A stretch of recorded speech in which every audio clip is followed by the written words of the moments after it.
Tout le monde embarque. Bienvenue à bord du vaisseau de croisière intergalactique. Ton billet comprend une visite du groupe local de galaxies, avec notamment la grande et la petite galaxie de Magellan, la nébuleuse d'Orion, les galaxies d'Andromède et du Triangle, et quelques surprises supplémentaires. Ton billet, s'il te plaît. Sache que tu pourrais ressentir un léger picotement lorsque nous passerons en hyperespace. Le vaisseau et tout ce qu'il contient subit un changement de phase dimensionnel. Il n'y a pas lieu de s'inquiéter, les picotements disparaissent rapidement. Chers passagers, nous nous dirigeons vers la latitude galactique 180 degrés, le nord, comme les terriens ont l'habitude de l'appeler. Notre premier objet de curiosité sera une intense région de formation d'étoiles, connue sous le nom de M42, la nébuleuse d'Orion. Mais d'abord, une surprise spéciale du capitaine qui ne figure pas sur l'itinéraire annoncé. La nébuleuse de la tête de cheval. Elle se trouve à bâbord, c'est-à-dire à gauche pour toi. Son nom officiel est M43. L'étoile naissante au sommet de la tête de cheval crée un fort vent solaire et déforme le nuage nébulaire. Regarde-le bien maintenant, car dans quelques milliers d'années, ces gaz seront complètement soufflés par la nébuleuse stellaire qui a donné naissance à notre Soleil. Et oui, disparu à jamais, à l'exception des gaz nébuleux capturés par Jupiter, Saturne, Uranus et Neptune. Maintenant, l'une de nos jeunes exploratrices pose une question. Que signifie le M de M42 et M43 ? Eh bien, le M signifie Messier. Il fait référence à Charles Messier, un astronome français du XVIIIe siècle. Il a publié un catalogue de 110 objets flous vus à travers l'un des premiers télescopes. La nébuleuse de la tête de cheval était le numéro 43 sur la liste. Nous verrons bien d'autres M en poursuivant notre visite. Admire plutôt, nous arrivons à la nébuleuse d'Orion.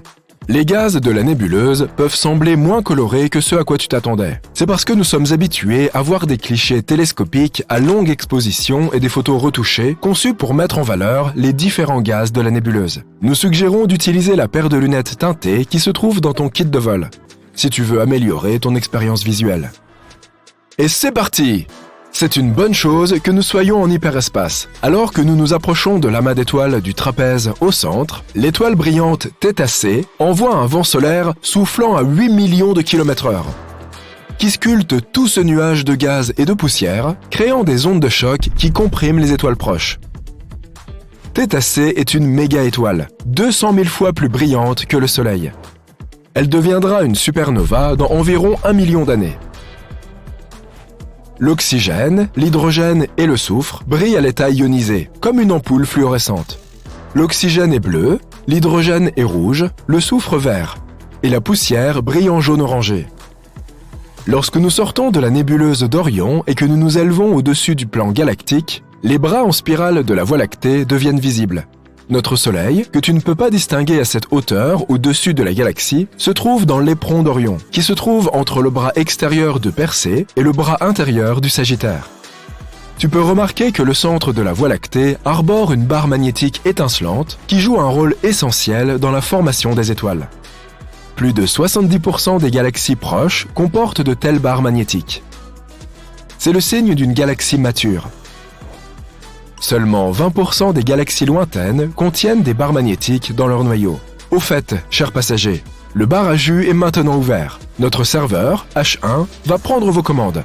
Voici la galaxie d'Andromède, loin, très loin sur le côté bâbord. Mais permets-nous d'attirer ton attention sur les nombreuses galaxies naines, plus de 40 d'entre elles, qui peuplent notre voisinage galactique. Nous nous dirigeons vers l'une d'entre elles à présent, le Grand Nuage de Magellan. GNM, pour les astronomes, est une galaxie satellite naine irrégulière de la Voie lactée, contenant environ 30 milliards d'étoiles. Elle abrite une région de formation d'étoiles dynamiques, appelée la nébuleuse de la Tarentule, que nous allons traverser sous peu. Bien sûr, s'il y a un grand nuage de Magellan, il doit y avoir un petit nuage de Magellan, PNM. Le voilà, en dessous et à gauche de son grand frère. La Voie lactée finira par ingérer les deux galaxies naines. Certains préfèrent le terme accrété, mais le résultat est le même. Si tu utilises à nouveau tes lunettes teintées, tu peux voir que le GNM a arraché une énorme quantité de gaz au PNM au cours de leur interaction gravitationnelle pendant des millions d'années. Nous nous dirigeons maintenant hors de la Voie lactée à une distance d'environ 50 km/s, c'est-à-dire 50 000 parsecs ou environ 163 000 années-lumière. Mais au fait, qu'est-ce qu'un parsec? Un parsec correspond à environ 3,26 années-lumière, sachant qu'une année-lumière correspond à environ 9,46 billions de kilomètres. Le mot parsec est une combinaison de deux mots, parallaxe et seconde. La parallaxe est le décalage qu'un objet semble opérer lorsqu'il est observé de deux points de vue différents. En regardant un objet avec ton œil gauche, puis ton œil droit, tu verras que l'objet semble se déplacer. C'est la parallaxe. Lorsqu'un objet astronomique est photographié depuis la Terre, puis à nouveau 6 mois plus tard, lorsqu'elle se trouve de l'autre côté du Soleil, le décalage est mesurable en degrés d'arc ou en minutes d'arc, en secondes d'arc et jusqu'à des millisecondes d'arc. Un parsec est une parallaxe d'une seconde d'arc, qui correspond à environ 3,26 années-lumière. Comme tu ne peux pas vraiment mesurer une année-lumière avec une règle ou un mètre à ruban, les parsecs sont un moyen scientifique d'indiquer la distance d'une étoile ou d'un objet à l'intérieur de la galaxie. Plus la parallaxe est grande, plus l'objet est proche. Plus la parallaxe est petite, plus il est éloigné. Tout droit au cœur de la nébuleuse de la Tarentule se trouve l'amas d'étoiles R136. À une distance d'une année-lumière, il y a plus de 40 étoiles, ayant chacune une masse plus de 50 fois supérieure à celle du Soleil. En comparaison, on ne trouve pas une seule autre étoile à moins de 4 années-lumière de notre étoile mère. Ce qui est une bonne chose. Tu peux observer la supernova 1987A à environ 2 heures au-dessus de toi. Une étoile géante bleue a subi une implosion de son noyau, ce qui a donné lieu à une supernova de type 2, 100 millions de fois plus brillante que le Soleil. Elle a laissé derrière elle une étoile à neutrons enveloppée de poussière et de gaz, ainsi qu'un feu d'artifice des plus spectaculaires. 1987A, dans le Grand Nuage de Magellan, est la supernova la plus proche de la Terre à s'être produite depuis l'an 1604. Elle a eu lieu au sein de la Voie lactée, à environ 20 000 années-lumière de notre planète, et on a rapporté à l'époque qu'elle avait été visible en plein jour pendant environ 2 semaines. Après que 1987A soit devenue une supernova, parce qu'il s'agissait d'une étoile géante bleue, les spéculations se sont multipliées sur le fait que l'étoile géante bleue Rigel, l'étoile du pied de la constellation d'Orion, pourrait bien devenir une supernova dans un avenir pas si lointain, à moins qu'elle n'en soit déjà là. Rigel se trouve à environ 860 années-lumière de la Terre. Donc, tout ce qui arrive à Rigel prendrait environ 860 ans avant d'être observé sur Terre. La supernova 1987A a éjecté des éléments lourds comme le cobalt, le nickel, le fer et des silicates plus légers dans la nébuleuse de la Tarentule où ils formeront les éléments de base de nouvelles étoiles et de nouvelles planètes. Notre serveur propose à présent des collations sur le thème de l'espace. Pour les enfants, nous recommandons la barbe à papa façon Jupiter. Le prochain arrêt est la galaxie d'Andromède et ses environs. Remarque son halo, alors que nous laissons derrière nous la Voie lactée et ses 300 milliards d'étoiles. Pas moins de 150 amas globulaires résident dans ce halo galactique.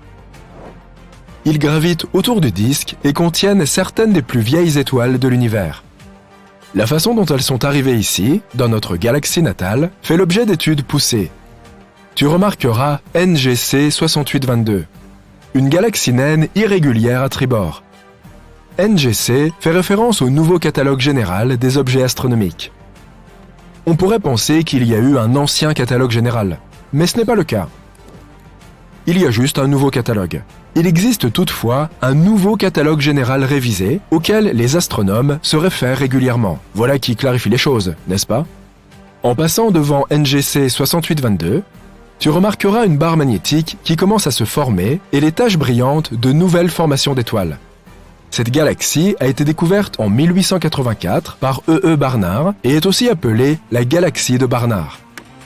Monsieur Barnard était un observateur astronomique hors pair. Un cratère sur la Lune porte son nom, un autre sur Mars, ainsi qu'une zone de Ganymède, la lune de Jupiter.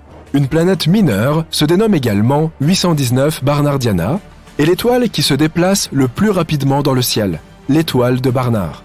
Peu de gens ont autant inscrit leur nom au firmament qu'Edward Emerson Barnard.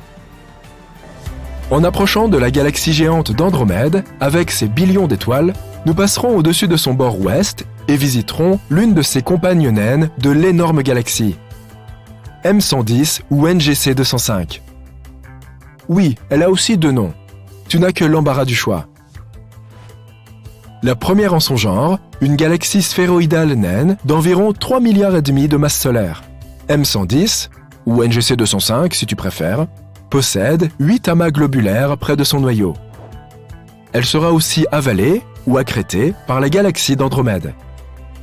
Elle a peut-être été déjà dépouillée d'une grande partie de ses étoiles et de son gaz, un point mis en évidence par l'absence générale de formation d'étoiles de M110.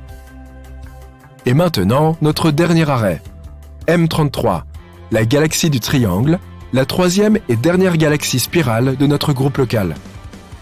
Située dans la petite constellation du Triangle, M33 fait environ la moitié de la taille de la Voie lactée.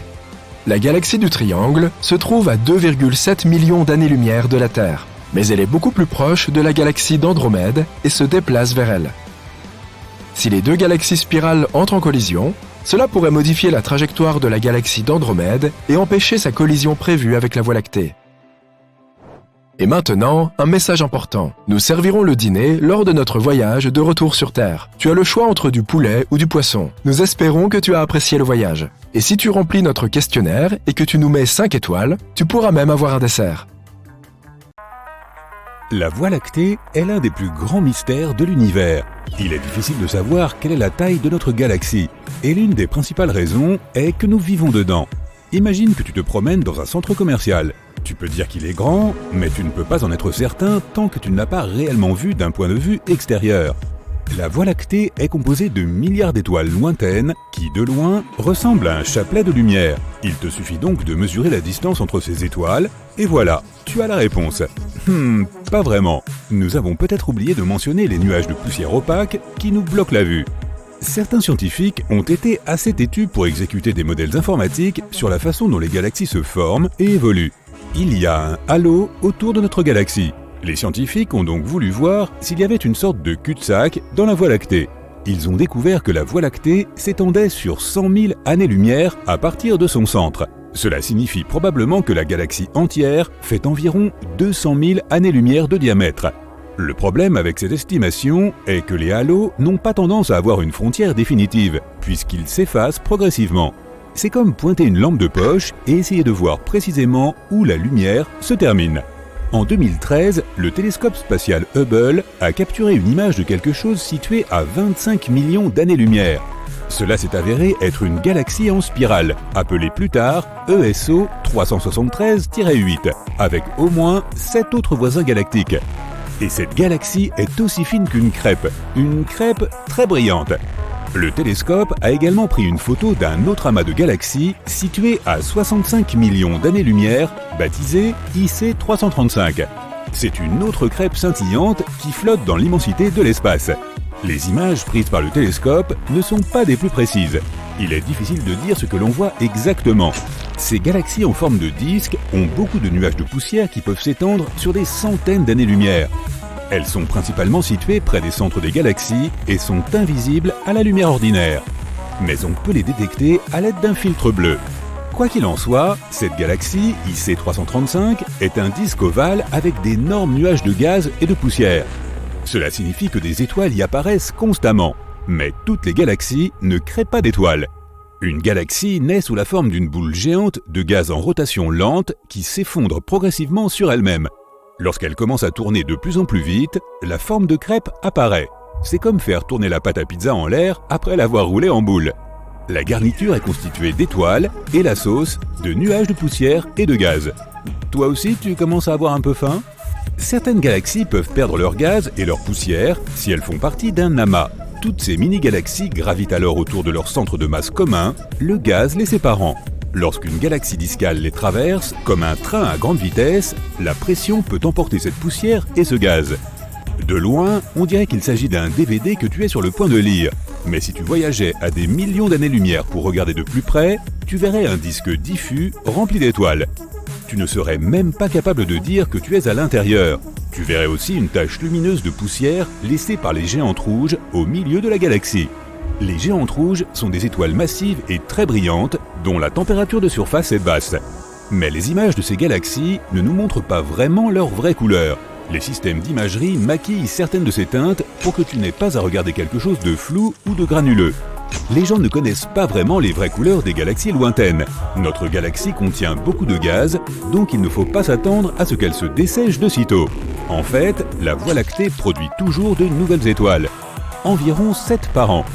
Mais certaines galaxies s'éteignent lorsqu'elles ne peuvent plus créer d'étoiles.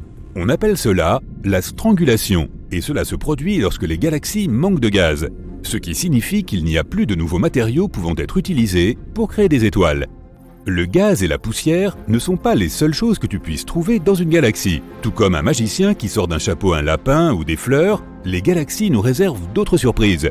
Tout comme les planètes, ces boules de matière qui tournent sur elles-mêmes et autour d'autres objets. Techniquement, les planètes sont loin d'être de forme parfaitement ronde, mais elles ne sont pas non plus plates comme les galaxies en spirale. C'est surtout à cause de la gravité. Elle est si forte qu'une planète attire tout vers son centre, prenant la forme d'une sphère. Au cours de ce processus, tous les bords et tout ce qui pourrait dépasser sont aplanis. Mais plus un corps spatial est petit, moins il est rond. Prends une comète, elle n'a pas toujours une surface lisse. Elle est petite et par conséquent, ses bords sont rugueux et pointus. Étant donné la taille de la Terre, on peut dire que la gravité y est forte par rapport à celle de la Lune ou de tout autre objet spatial de plus petite taille.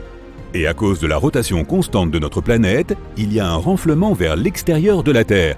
Ce tiraillement entre la gravité qui tire vers l'intérieur et la rotation de la planète ne permet pas à la Terre d'être une boule parfaite. En plus de ne pas être une sphère parfaite, la planète Terre est également inclinée. Ce défaut de conception est responsable des saisons que nous connaissons.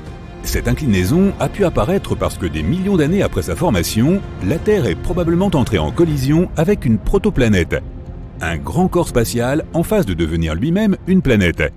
Vénus est unique, car elle tourne à l'envers par rapport au reste de ses semblables. Si tu te tenais sur Vénus, la planète la plus chaude de notre système solaire, tu verrais le Soleil se lever à l'ouest et se coucher à l'est. Mais il faudrait que tu arrives à l'heure pour observer ce phénomène. Une journée sur Vénus dure plus de 240 jours terrestres. Pendant longtemps, les scientifiques ont cru que la forte attraction du Soleil sur Vénus était responsable de la longueur de ses journées. Mais une nouvelle théorie affirme que Vénus avait l'habitude de tourner comme la Terre et le reste des planètes, sauf qu'à un moment donné, elle a simplement inversé son axe à 180 degrés. Cela ne veut pas dire que la planète s'est brusquement arrêtée à mi-chemin de sa rotation et a commencé à tourner à rebours. Une théorie suggère qu'une grande comète ou un autre objet a frappé la planète dans le passé.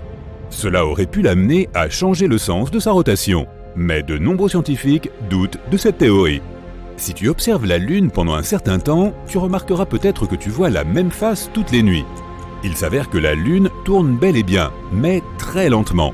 Le satellite naturel de notre planète met 27 jours terrestres pour tourner autour de son axe. De plus, la Lune tourne sur elle-même à la même vitesse qu'elle tourne autour de la Terre. Le côté que nous voyons toujours s'appelle la face visible de la Lune, et le côté qui ne nous fait pas face est, tu l'as deviné, la face cachée de la Lune. L'axe de rotation d'Uranus est incliné de 98 degrés par rapport au plan du système solaire, ce qui signifie en gros que la planète tourne sur le côté. Pendant un moment, les scientifiques ont cru qu'un gros objet filant dans l'espace avait heurté Uranus, provoquant son inclinaison. Mais il y a un hic. Les lunes d'Uranus sont recouvertes de glace. Une collision aussi puissante qu'elle a fait basculer la planète aurait eu pour conséquence de perturber le mouvement des lunes et leur position. Or, ces dernières semblent relativement épargnées, et toute la glace qui les recouvre est encore intacte. Tout changement majeur survenu avec Uranus aurait généré suffisamment d'énergie pour faire fondre la glace. Une autre raison de la position étrange d'Uranus pourrait être ses anneaux. Oui, Uranus a des anneaux tout comme Saturne, sauf qu'ils sont plus légers et moins lumineux. Les anneaux de Saturne sont principalement des milliards de morceaux de glace et de roches flottant en orbite. Certaines particules peuvent être de la taille d'un caillou, tandis que d'autres peuvent atteindre la taille d'une maison. D'autres particules sont des restes de comètes, d'astéroïdes et de lunes déchiquetés par la gravité de Saturne. Si tu observes les anneaux de loin, ils ressemblent à des bandes colorées composées de milliers de stries différentes, mais il n'y a en fait que 8 couches d'anneaux. Uranus aurait pu avoir des anneaux tout aussi beaux que ceux de Saturne il y a environ 4,5 milliards d'années. L'équilibre entre la gravité de Saturne et ses anneaux pourrait être responsable du maintien de la planète en position verticale afin qu'elle ne bascule pas. Si Uranus avait les mêmes anneaux, il pourrait empêcher la planète de basculer. Pour résoudre le problème de basculement d'Uranus, il faudrait peut-être que la planète retrouve ses anneaux. Ils aideraient ainsi Uranus à garder son équilibre. T'es-tu déjà demandé ce que cela donnerait si toutes les planètes de notre système solaire avaient la même taille que la Terre? Il est temps de nous plonger dans ce scénario époustouflant. Imaginons ce à quoi ressemblerait chaque planète si elle était aussi grande que notre chère planète bleue. Le paysage rouge et stérile de Mars deviendrait-il soudain une oasis verdoyante? La géante gazeuse Jupiter disparaîtrait-elle tout simplement? Et quel en serait l'impact sur notre système solaire dans son ensemble? Serions-nous tous condamnés? Attachez vos ceintures et voyons ce qu'il en est. La première planète sur notre liste est Mercure. C'est la plus petite planète de notre système solaire. Oublie maintenant la petite Mercure qui est comparable à une simple lune. Imagine-toi plutôt à la surface d'un brasier perpétuellement incandescent. Il y a plein de cratères et de volcans actifs autour de toi. Et juste en face, un énorme soleil aveuglant. Quel cauchemar! Mais décortiquons ces changements. Si la taille de Mercure augmentait, sa masse et sa gravité augmenteraient de même. Dans ce cas, il est possible que Mercure ait davantage d'atmosphère. Les températures sur Mercure sont extrêmes. Non seulement parce qu'elle est très proche du Soleil, mais aussi à cause de son atmosphère très fine. Ainsi, pendant la journée, les températures atteignent les 430 degrés Celsius. Et la nuit, il fait un froid terrible, pouvant atteindre moins 180 degrés Celsius. Mais à présent que sa gravité est plus forte, Mercure pourrait avoir une atmosphère bien plus dense. Ainsi, la chaleur serait mieux répartie sur la planète. L'atmosphère n'est pas la seule chose qui puisse rendre la planète plus chaude. Si Mercure devenait plus massive, son réchauffement interne serait probablement accru en raison de la compression due à la gravité. Et hypothétiquement, son activité tectonique pourrait également s'intensifier. En d'autres termes, des paysages plus intéressants, des montagnes plus nombreuses et des volcans actifs encore plus effrayants. Félicitations, tu as transformé Mercure en une Vénus 2.0. Pour nous, tous ces changements ne seraient guère plus agréables. Il deviendrait beaucoup plus difficile d'y envoyer nos engins spatiaux. Il vaut donc mieux que Mercure reste telle qu'elle est, petite, calme et ennuyeuse. En gros, tout le contraire de notre prochaine étape, Vénus. Qu'arriverait-il à Vénus si elle était de la taille de la Terre? Eh bien, à vrai dire, rien. Elle ne changerait pas du tout. Tout simplement parce que Vénus a déjà presque la même taille que notre planète. On l'appelle même la jumelle de la Terre, même si jumelle est un bien grand mot. En réalité, nous ne pourrions pas être plus différents. Vénus est souvent surnommée l'étoile du matin, parce qu'elle est très brillante et visible dans notre ciel. Mais ne te laisse pas abuser par sa beauté. Cette planète est l'un des endroits les plus inhospitaliers de notre système solaire. Sa surface est plus chaude qu'une pizza sortie du four, soit environ 482 degrés Celsius, et elle est recouverte d'épais nuages d'acide sulfurique qui dissoudraient tout humain tenté de la visiter. Hélas donc, tu n'es pas prêt de t'y rendre. Passons maintenant à une planète qui, contrairement à Vénus, pourrait potentiellement devenir notre nouveau foyer, Mars. Imagine-toi à la surface de la planète rouge, à regarder le coucher de soleil bleu et à humer une brise rafraîchissante. Oui, tu as bien entendu, de l'air. De plus, tu pourrais être entouré de plantes et d'animaux et avoir l'impression de te trouver sur Terre. Mais comment est-ce possible? Une planète Mars plus grande aurait un champ magnétique et une gravité d'autant plus fort. L'atmosphère y serait donc plus riche et plus dense. Elle contiendrait probablement une plus grande quantité de gaz, y compris de l'oxygène. Ne serait-ce pas génial? En outre, une atmosphère plus dense pourrait répartir la chaleur sur l'ensemble de la planète. Mars pourrait alors devenir beaucoup plus chaude et bien plus confortable. Et voici le changement le plus important, de l'eau liquide. Mars possède de l'eau gelée au pôle et dans les réservoirs souterrains. Mais avec une gravité plus forte, elle pourrait potentiellement maintenir de l'eau à l'état liquide à sa surface. Chouette alors! Mais il y a un hic. La nouvelle Mars aurait également un tempérament explosif. Elle est déjà géologiquement active, mais sa chaleur et sa pression interne monteraient en flèche. Cela signifie des éruptions volcaniques plus fréquentes et bien plus impressionnantes. Imagine à quel point il serait excitant d'assister à de telles éruptions sur une autre planète. Enfin, si tu parviens à échapper aux conséquences. De façon générale, la planète pourrait devenir plus verte et plus luxuriante, mais elle n'en serait pas plus sûre pour autant. Enfin, ce serait quand même formidable d'y assister. Mais il est temps de passer aux géantes de notre système solaire. Et si nous avons déjà agrandi des planètes, il est maintenant temps de les compresser vraiment, vraiment fort. Si Jupiter devenait 11 fois plus petite, quel désastre ce serait!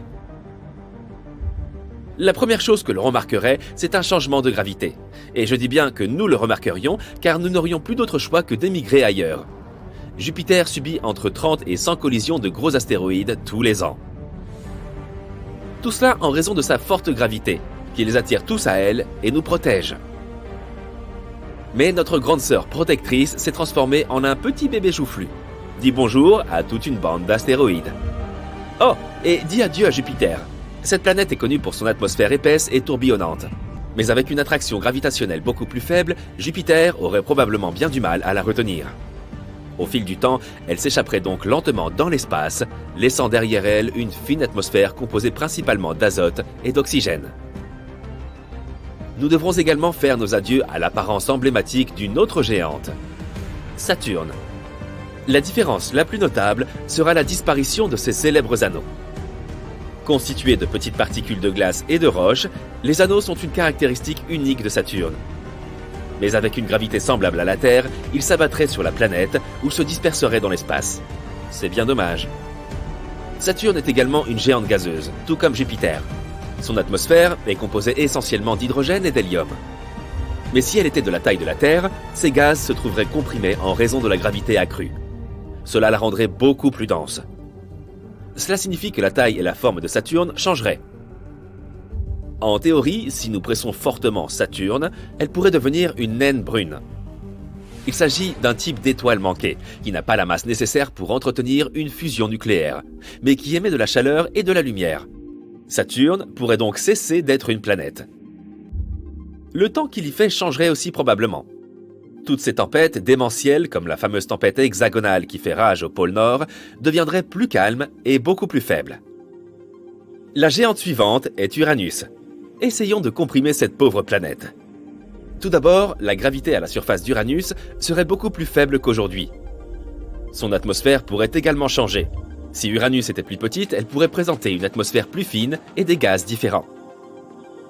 Cette planète est plutôt froide, avec une température moyenne de moins 214 degrés Celsius. Mais si elle avait la taille de la Terre, elle pourrait se réchauffer un peu, en raison d'un rapport de volume réduit en comparaison de sa surface. Mais ne te réjouis pas trop vite, il y ferait encore bien plus froid que dans les endroits les plus glacés de notre planète. Comme tu peux le constater, les géantes gazeuses n'endurent pas facilement un tel rétrécissement, sauf peut-être l'une d'entre elles. Étonnamment, la petite Neptune deviendrait beaucoup plus sympathique. Tout d'abord, il s'agirait probablement d'une planète rocheuse, dotée d'une minuscule atmosphère. Fini la géante gazeuse. Place à une planète où il est plus facile de vivre et de se déplacer, pour les animaux comme pour les humains. Et en parlant de se déplacer, en raison de sa petite taille, la gravité sur cette nouvelle Neptune serait presque la même que celle de la Terre, ce qui faciliterait grandement la marche et le saut. Plus besoin de flotter dans l'espace. L'atmosphère de la Neptune originelle est si épaisse qu'on peut à peine y distinguer sa main devant son visage. Et la pression de surface y est environ 100 fois supérieure à celle de l'atmosphère terrestre. Mais notre nouvelle Neptune serait très différente, avec une atmosphère beaucoup plus fine et bien moins dense. Elle contiendrait encore du méthane, de l'eau et de l'ammoniac, mais beaucoup moins qu'avant. Enfin, la température. La Neptune actuelle est glaciale, avec une température moyenne d'environ moins 223 degrés Celsius. Mais si elle avait la même taille que la Terre, elle serait probablement beaucoup plus chaude, tout comme Uranus. Ah, voilà qui est mieux. Quelle planète ce serait pour nous? Et voilà pour les changements planétaires. Mais qu'arriverait-il à l'ensemble du système solaire si nous rendions toutes les planètes aussi petites? Il est difficile de le prédire, mais il semble clair que leur gravité et leurs orbites pourraient changer considérablement. Il est peu probable que l'une d'entre elles s'envole au loin dans l'espace ou s'écrase contre sa voisine, ou un truc du genre. Mais beaucoup de leurs orbites deviendraient probablement très instables. Et le nombre de collisions avec des astéroïdes augmenterait considérablement. Bien sûr, tout ceci n'est que pure spéculation. Ce n'est pas comme si nous pouvions vraiment expérimenter tout cela. Mais c'est tout de même un exercice de pensée très intéressant. Et cela permet de se rendre compte à quel point notre système solaire est unique et spécial.